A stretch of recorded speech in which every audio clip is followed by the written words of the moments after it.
is a great way to take notes in all of your classes.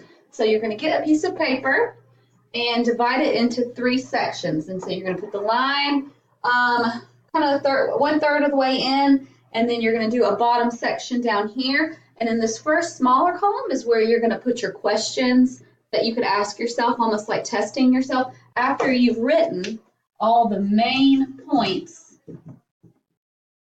of the lesson in this big section here. And obviously you put the topic and the class at the top. But if you're in government, for example, and you're talking about the 3 branches of government, sorry, that was my son wanting to watch Mickey again.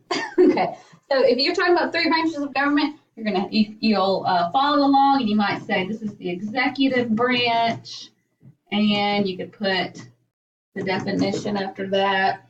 Then, legislative branch definition, just kind of your big main points there. And then when it's over, you can give yourself questions like, what are the 3 branches of government?